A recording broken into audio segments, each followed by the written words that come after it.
Hello, everyone, and welcome back to Return to Play. I'm Brandon Hodnett, and I am joined today by Riley Thompson from the Swarthmore College women's swimming team. Riley, thanks for joining me today.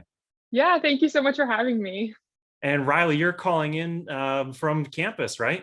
Yeah, I am. I'm here for the summer doing some math stat research.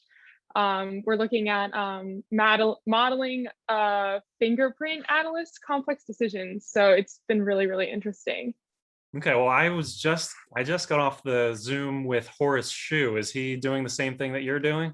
Yeah, so Horace and I do almost all of our school and swim stuff together, which is super awesome. He's really great. He actually lives right next door to me. So we're in the same project, we swim in the same group, we study the same thing. So super lucky to be surrounded by my teammates all the time. You're both mathematics majors. Yeah, so myself and then all of the boys in my year on the swim team are studying math. So Wow. we do it all together. It's super duper fun. So that's just like really great. How do you think that worked out? Like, does Karin just try to find math majors or? No, honestly, like there's so many people that study so many different things, and we all have different minors or like interests. So Horace and I specifically study math with an emphasis in stat, whereas the other three are looking at something a little bit different. And they also, some of them are into economics.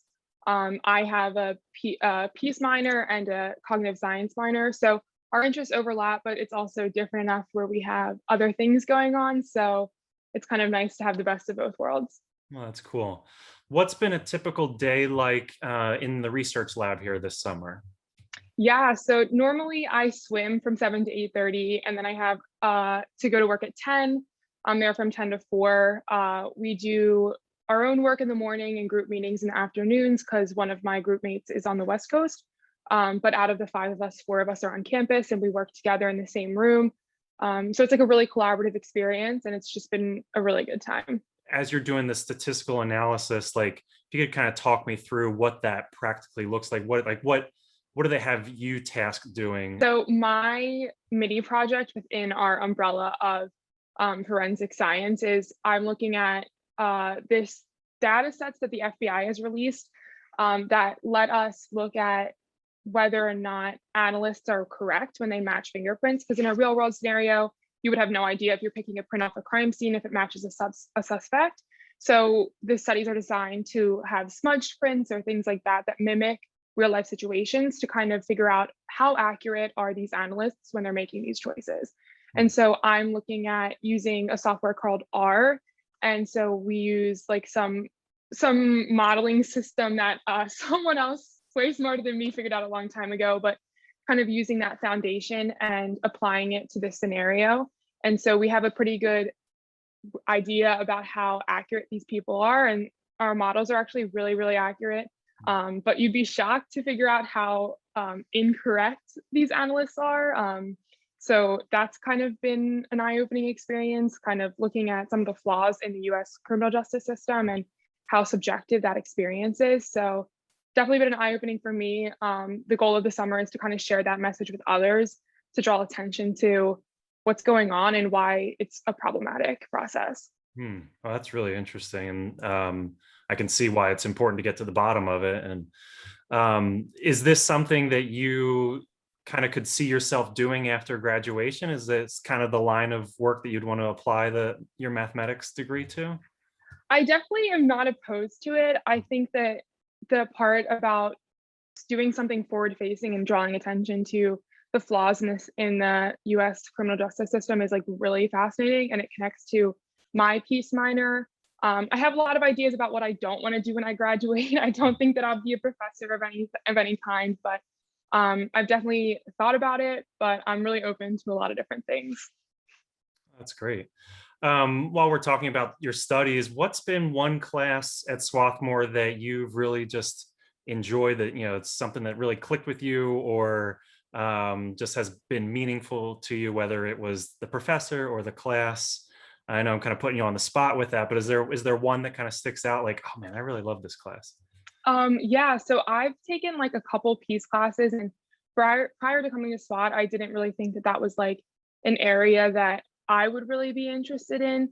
But I took a class in the spring of last year, and it was about humanitarianism and how that practice is done in the world. And I always had like a really positive thought process surrounding humanitarianism and how that process works, because you think, okay, people are getting helped and that's fantastic. But it took like kind of a critical approach to looking at humanitarianism.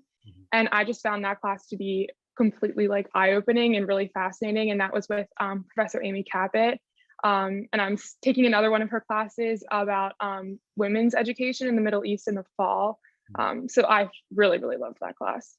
Well, that's great. And, so much of humanitarianism was affected by COVID, and as far as people being able to travel and all sorts of needs being exposed. So, yeah. Yeah, that was we spent a brief unit looking at COVID and how COVID relief was, parsed out throughout the world. And it was just really interesting to look at. Obviously, as hard as education was in the US, it was much better than what other countries had going on where they were. So that was definitely a really interesting experience. We looked at some countries used radios to give lectures and lessons, and I thought that was like really fascinating because obviously it doesn't require internet access. So it was interesting to look at how other people were trying to get through the pandemic as well. Wow, that's fascinating.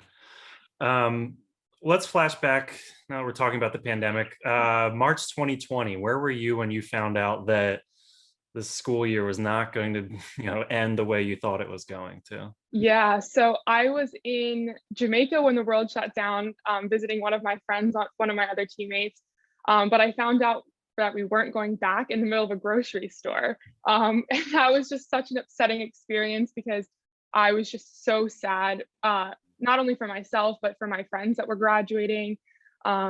Just even coming back of not knowing how the spring was going to end, that was really rough. But knowing that we weren't coming back from the fall was kind of heartbreaking because it just really felt like that was what we were supposed to be doing. But I understand the choices that were made, and I got through it the best that I could. So what was it like for you being in Jamaica? You said, when the world shut down, you're thousands of miles from home.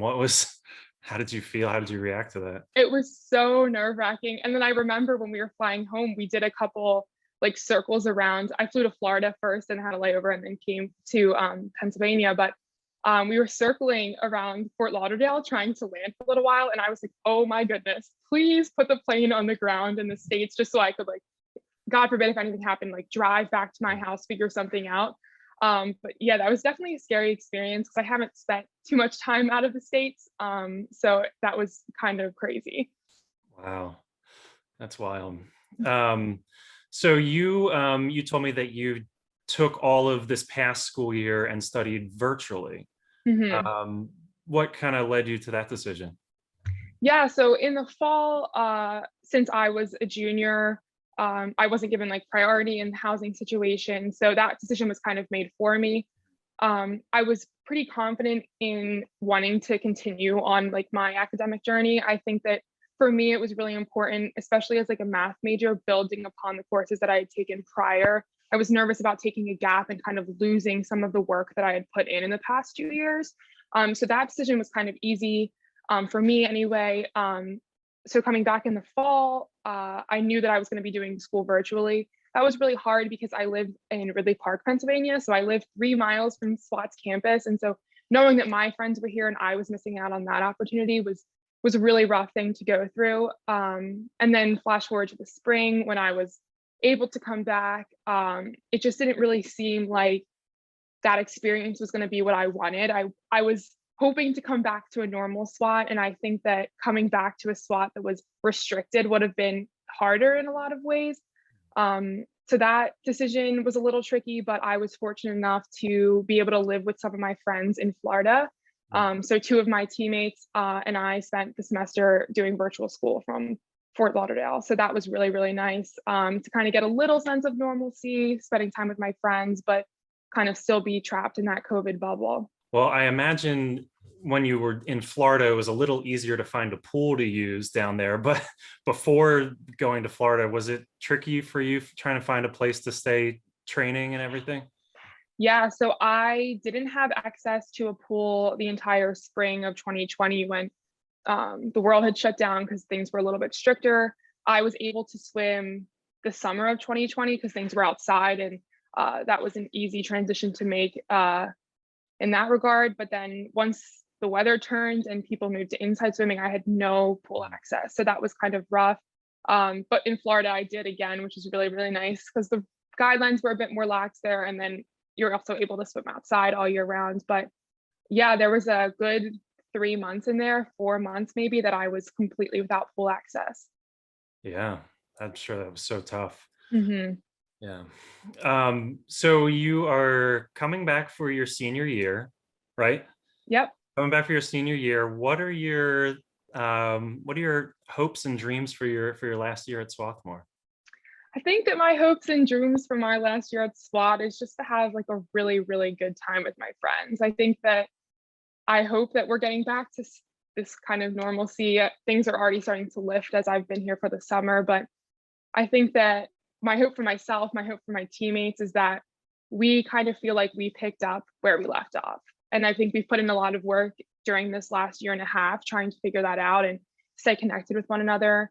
So I hope that's the case for everybody. I hope that it's a really good time. That's great. Mhm. What's been one of the, I think this will be the last question I ask you, but what's been one of the most favorite memories you've had as a swimmer at Swarthmore? Whether it's with your teammates or actually something that happened in the pool. What's one of those top memories? Yeah, so my freshman year, I had the privilege of swimming on the conference team, and so 18 of us went to Gettysburg and swam in that meet. It was one of the craziest swim meets I've ever been to, and I wasn't seeded to score in any of my events, and I ended up making it to a final and swimming with in an 100 breaststroke final with four of my teammates. So we had half of that heat. And that was just such a fantastic experience to do with those three girls. And so I think that was my favorite memory. And then after that meet, we had swam really well. I think we were supposed to get third. We ended up getting second, and the boys had won. So kind of having everybody rise to the occasion and swim really, really well and reach their goals was absolutely the best memory. Thanks for listening to this episode of the Swarthmore Athletics Podcast. If you like what you heard, please subscribe, leave us a 5-star review, and share it with your friends.